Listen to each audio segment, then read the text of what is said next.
नमस्कार। एक और क्वेश्चन है हमारे सामने। कैसे सॉल्व कर सकते हैं इस डेफिनेट इंटीग्रेशन को देखते हैं।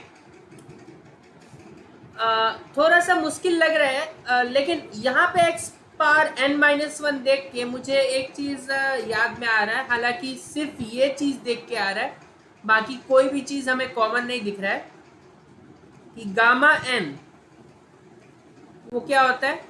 जीरो से लेके infinity e power minus x, x का पावर एन माइनस। लेकिन फिलहाल सिर्फ x power n minus one है हमारे पास ना तो ई पावर माइनस एक्स है और ना ही अपर लिमिट इंफिनिटी है। कुछ ऐसा सब्स्टिट्यूशन जो ये दोनों काम कर दे। लेट्स सी, अगर ये जो भी ब्रैकेट में गिवन है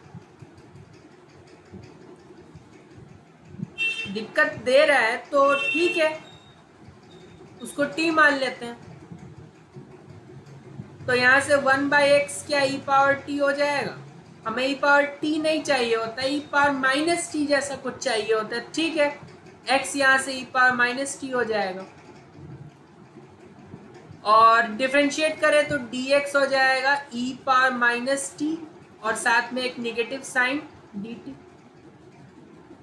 ठीक है, अब इस सब्स्टिट्यूशन के बाद लिमिट्स में भी कुछ चेंज आ सकता है। जब x जीरो है तो जीरो बराबर ई पावर माइनस टी। अब ये चीज जीरो कब हो सकता है, ई पावर माइनस टी मतलब वन अपॉन ई पावर टी। ये चीज जीरो तब हो सकता है जब ये नीचे वाला क्वांटिटी इंफिनिटी हो जाए। ठीक है, दैट मीन्स ई अगर टी का वैल्यू हम इंफिनिटी रख दें तो ये चीज हमें जीरो मिल जाएगी, क्योंकि वन अपॉन ई पावर इंफिनिटी बहुत बड़ा क्वांटिटी होता है तो वो जीरो हो जाएगा। दैट मीन्स जब x हमारा जीरो है तो t है इंफिनिटी, और जब x वन होगा तो वन बराबर ई पावर माइनस टी।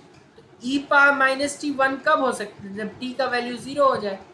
t का वैल्यू जीरो मतलब जीरो से वन जो लिमिट था वो अब ट्रांसफॉर्म हो गया इंफिनिटी से जीरो।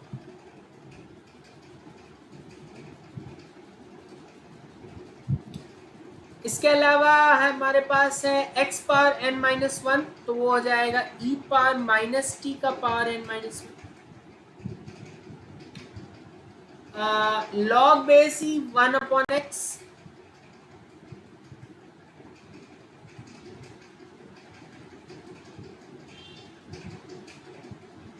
ये है, लेकिन इसको तो हमने माना है टी, तो क्यों बार बार लिखे, एक ही बार में इसे टी लिख देते हैं। तो ब्रैकेट लगाने का भी अब कुछ खास काम नहीं है। और टी का क्या था power, M minus one I think. अच्छा, dx के जगह negative E power minus T D T. हमें ये लिमिट ऐसे नहीं चाहिए होता है, जीरो से इंफिनिटी चाहिए होता है।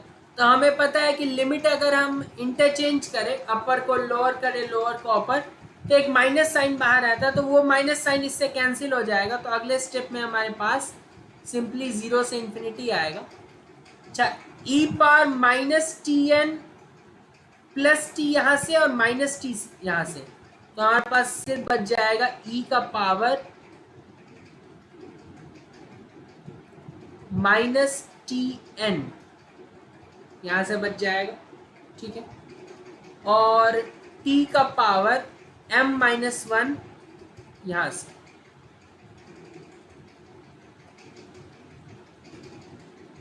ठीक है,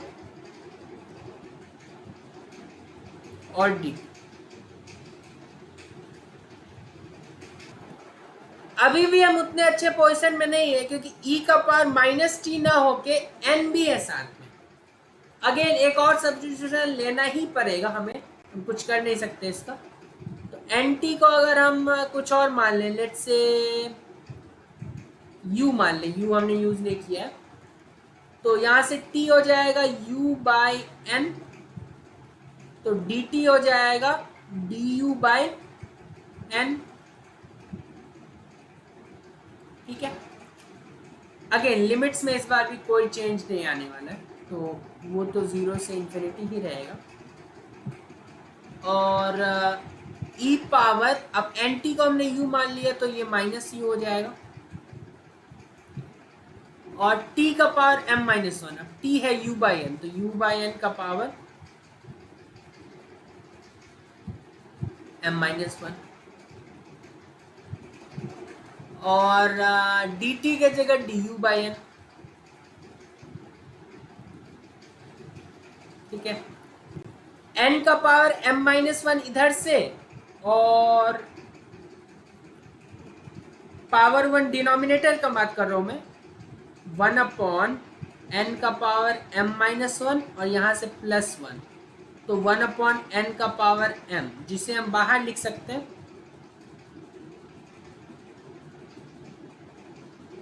और हमारे पास बच क्या जाएगा, e power minus you, u का power m minus one D. ये तो अब गामा फंक्शन के जो स्टैंडर्ड है उसको मैच करता है। हमें इससे फर्क नहीं पड़ता है कि यहाँ पे x है e के पावर में, या u है या t है। हमें बस u के पावर, मतलब जो भी वेरिएबल है इसके पावर में देखना होता है कि क्या है। तो m माइनस वन है तो ये गामा m हो जाएगा। ठीक है, तो ये पूरा इंटीग्रल तो गामा m हो जाएगा, और यहाँ पे तो सब्स्टिट्यूशन जो हमने किया है वो t और u किया था, वो अब कहीं पे भी पिक्चर में नहीं है। ठीक है, क्योंकि ये पूरा इंटीग्रल जो u के टर्म्स में था वो अब, और क्योंकि हमने लिमिट्स भी चेंज कर लिया था, वो अब n आ गया।